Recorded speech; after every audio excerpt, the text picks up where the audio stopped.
నమస్తే. టొరంటో నగరంలో Telangana Dhoom Dham నిర్వహించుకుంటున్నటువంటి Telangana Canada association మిత్రులందరికీ, అక్కడ ఉన్నటువంటి తెలంగాణ కుటుంబ సభ్యులందరికీ, తెలంగాణ ఉద్యమాన్ని సజీవంగా నిలబెట్టినటువంటి ఎన్ఆర్ఐలందరికీ ముందుగా నేను అభినందనలు తెలియజేస్తా ఉన్నాను. ఇవాళ మీ అందరితో పాటు నేను కూడా ఆ ఉత్సవాల్లో భాగస్వామిగా ఉండాల్సిందే. నిజానికి తెలంగాణ కెనడా అసోసియేషన్ ఎంతో ఉదార హృదయంతో నన్ను ఆ కార్యక్రమానికి ముఖ్య అతిథిగా ఆహ్వానించింది. కానీ మీ అందరికీ తెలుసు, ఇవాళ తెలంగాణ సమాజం, తెలంగాణ రాష్ట్రం, తెలంగాణ ప్రజలు అనేక ఆకాంక్షల్లో, అనేక కొత్త ఆశల్లో మన ప్రభుత్వం, మన రాష్ట్రం, మన పరిపాలన వచ్చింది కాబట్టి మనకు మంచి జరుగుతుందనేటువంటి ఒక ఆశలో ఉన్నారు. ఆ ఆశలు నెరవేర్చేటువంటి క్రమంలో కొన్ని బాధ్యతల వల్ల, అదేవిధంగా సమయాభావం వల్ల, దానికి తోడు టెక్నికల్గా కొన్ని సమస్యల వల్ల నేను ఇవాళ మీ మధ్య లేకపోయాను. అందుకు నన్ను ముందుగా మీరందరూ మనస్ఫూర్తిగా క్షమించాలని కోరుతున్నాను. దాదాపు 4 ఏళ్ల క్రితం నేను మీ అందరితో పాటుగా తెలంగాణ ఉద్యమంలో మీరు నిర్వహించినటువంటి పాత్రని స్వయంగా చూసినటువంటి వాడిని. నేను కెనడా వచ్చినటువంటి సందర్భంగా అక్కడ మీ అందరినీ కలుసుకున్నాను, మీతో కొంతకాలం గడిపాను, కొద్ది రోజులు ఉన్నాను అక్కడ. అప్పుడు మీలో ఉన్నటువంటి ఉద్వేగం, మీలో ఉన్నటువంటి తెలంగాణ రాష్ట్ర సాధన ఆకాంక్ష నిజంగా కూడా నన్ను బాగా ఆలోచింపజేసింది. మీరు, మీతో పాటు అమెరికాలో ఉన్న మిత్రులు, ఆస్ట్రేలియాలో ఉన్న మిత్రులు, ఇట్లా దేశాల్లో ఉన్నటువంటి మన తెలంగాణ సోదరులంతా తెలంగాణ ఉద్యమాన్ని ఒక లాజికల్ ఎండ్కి తీసుకురావడంలో కీలకమైనటువంటి పాత్రను పోషించారు. ఆ కళ, మీ అందరి ఆకాంక్ష, మీ అందరి ఉద్యమ స్ఫూర్తి వల్ల ఇవాళ నెరవేరింది. మనం ఊహించినట్టుగా తెలంగాణ ప్రజల సుదీర్ఘ ఆకాంక్ష ఏదైతే ఉందో అది ఒక ప్రత్యేక రాష్ట్రం రూపంలో దాదాపు ఏడాది క్రితం మనకు నెరవేరింది.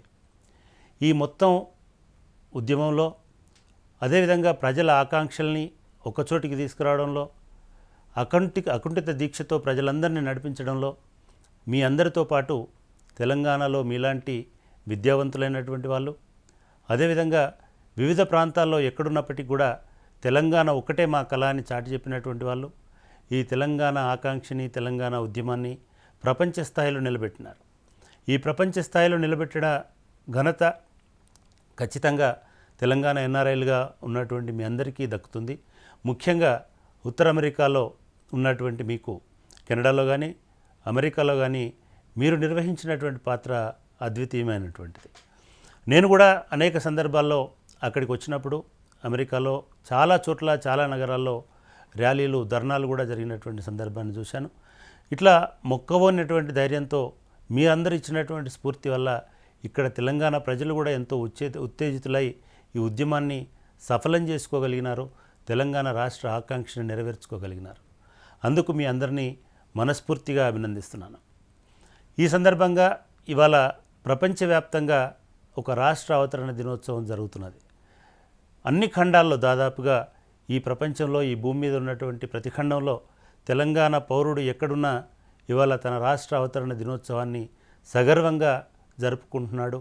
సగర్వంగా మొత్తం ప్రపంచ వీధుల్లో తనకున్నటువంటి ఘనతను చాటుకుంటున్నాడు.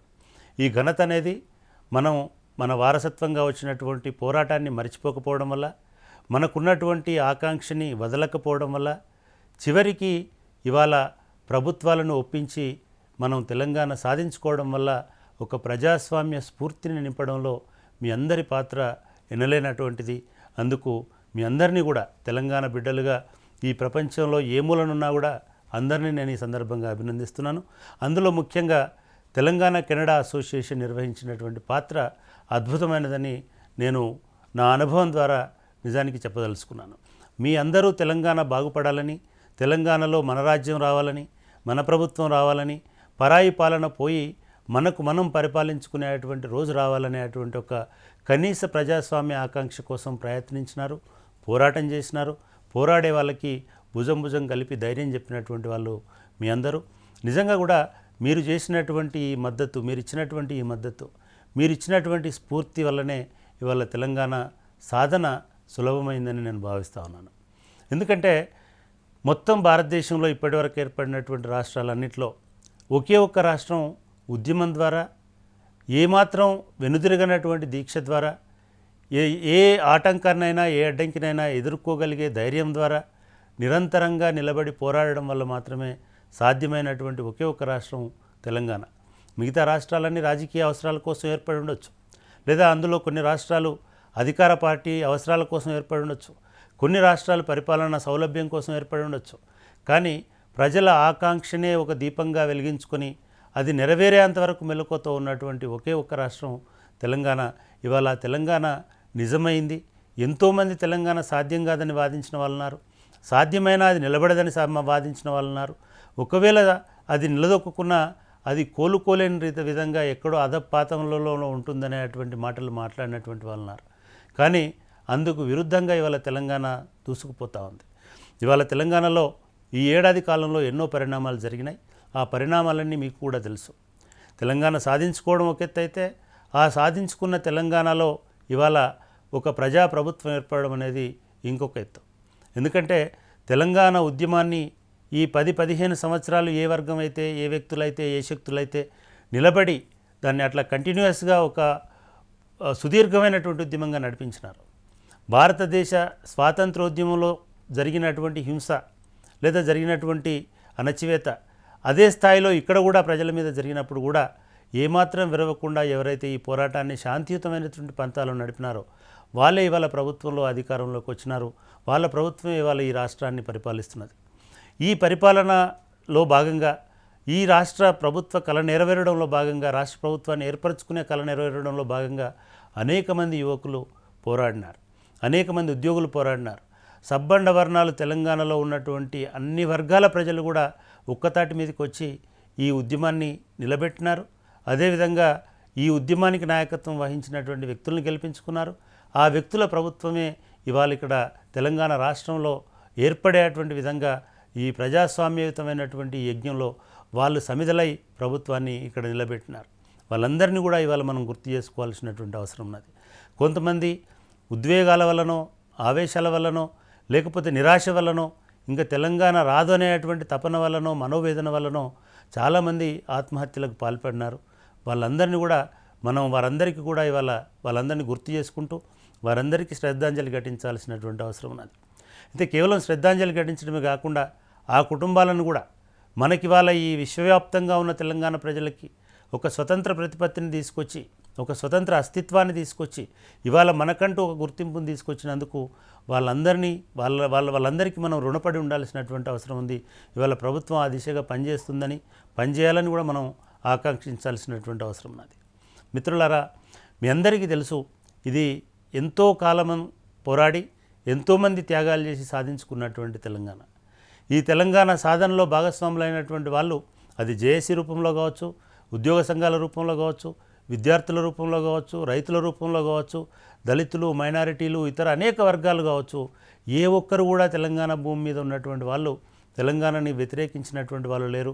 ప్రతి ఒక్కరు తెలంగాణను స్వాగతించినారు. కాబట్టే ఇవాళ తెలంగాణ అనేటువంటిది ఏర్పడింది.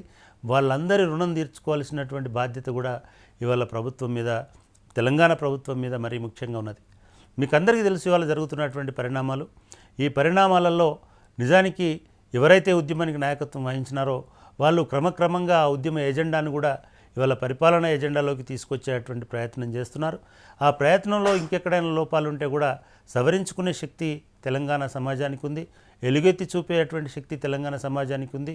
తెలంగాణ ప్రభుత్వాన్ని ఒక సద్మార్గంలో నడిపేటువంటి శక్తి కూడా తెలంగాణ యువతకి, తెలంగాణ ప్రభుత్వానికి, తెలంగాణ ప్రజలకి, తెలంగాణలో ఉన్నటువంటి పౌర సమాజానికి, ముఖ్యంగా మీలాంటి మేధావులకి, చదువుకున్నటువంటి వాళ్ళకి, మీ అందరికీ కూడా ఉన్నది. కాబట్టి ఆ బాధ్యతను కూడా మనం విస్మరించకూడదనేటువంటిది ఈ సందర్భంగా నేను గుర్తు చేయదలుచుకున్నాను. ఎందుకంటే కేవలం ఒక ఉద్యమం సాధించడం ద్వారా, ఉద్యమం ద్వారా ఒక రాష్ట్రాన్ని సాధించుకోవడం ద్వారా, లేదా కేవలం మన పరిపాలన వచ్చిందని ఊరుకోవడం ద్వారా మన లక్ష్యాన్ని, మన గమ్యాన్ని చేరుకోవడం అనేటువంటిది సాధ్యం కాదు. ఏ సమాజంలోనే సరే నిరంతరమైనటువంటి ఘర్షణ అనేటువంటిది ఉంటుంది. ఘర్షణ ఉన్నప్పుడే ఆ సమాజం అనేది ఒక దిశకి, ఒక దశకి చేరుకునేటువంటి అవకాశం ఉంటుంది. ఇవాళ అటువంటి ఘర్షణ తెలంగాణ సమాజంలో కూడా ఉన్నది. ఆ ఘర్షణ వల్ల మంచి జరగాలని, మంచి జరుగుతుందని మనందరం కూడా ఆశిస్తాం. మీ అందరికీ తెలుసు, తెలంగాణ ఉద్యమం అనేది నీళ్లు, నిధులు, నియామకాలు అనే 3 అంశాల మీద ఆధారపడి వచ్చింది. ఇవాళ నీళ్లు అనేటువంటివి నిజంగా కూడా ఏ నదిని ఇప్పటికీ పంచుకోలేదు మనం.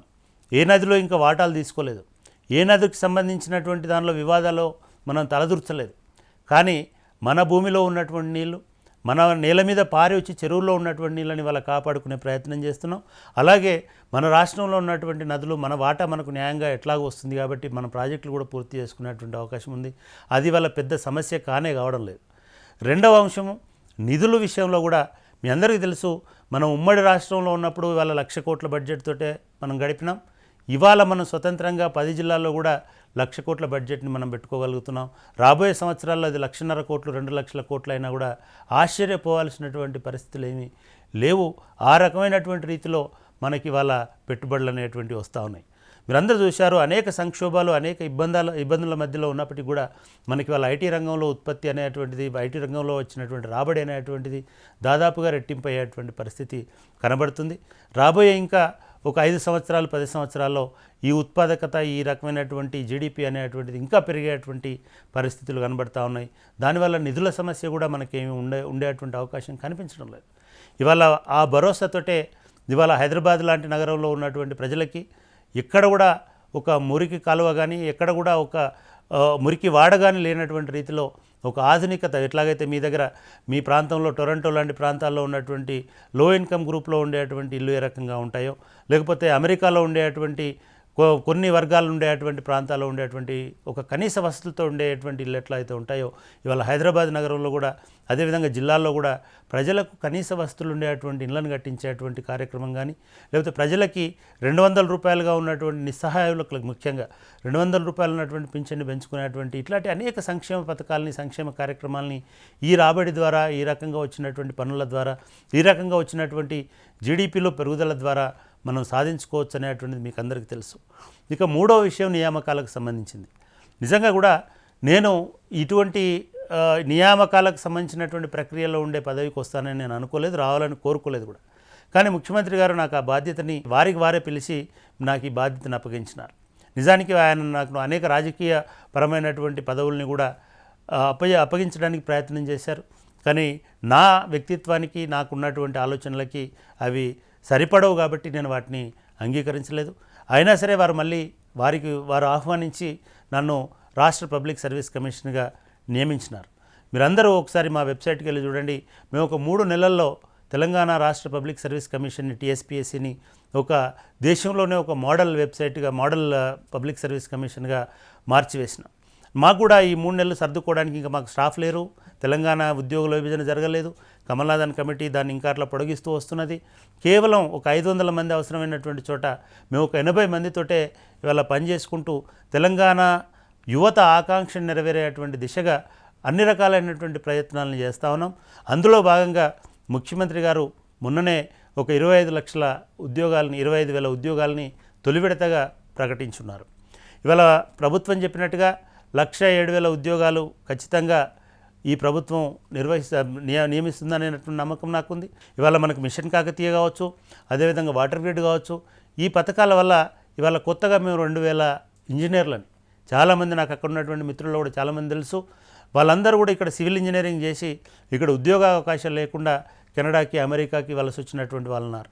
వాళ్ళందరూ నిజంగా కూడా అక్కడ ఇవాళ బాగా సెటిల్ అయి ఉండొచ్చు. కానీ మీకు అందరికీ కూడా అక్కడ ఎంత మంచి జీవితం గడుపుతున్నప్పటికీ కూడా మీకు తెలంగాణ మీద, తెలంగాణ మట్టి మీద, తెలంగాణ ప్రజల మీద, మీ కుటుంబం మీద ఉన్న మమకారం పోలేదు. ఇవాళ అటువంటి పరిస్థితుల్లో ఈ చరిత్రలో ఇటీవలి కాలంలో ఈ 20-30 సంవత్సరాల్లో ఎన్నడూ కూడా 20,000 ఉద్యోగాలు, 2,000 ఉద్యోగాలు, 25,000 ఉద్యోగాలు వచ్చినటువంటి సందర్భం లేదు.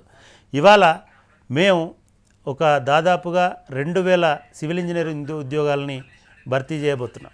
నేను మీరందరూ ఆనందంగా ఉన్నప్పుడు చూడాల్సినటువంటి సందర్భం భవిష్యత్తులో కూడా వస్తుంది. ఖచ్చితంగా అటువంటి అవకాశాన్ని నేను ఈసారి వచ్చినప్పుడు వినియోగించుకుంటాను.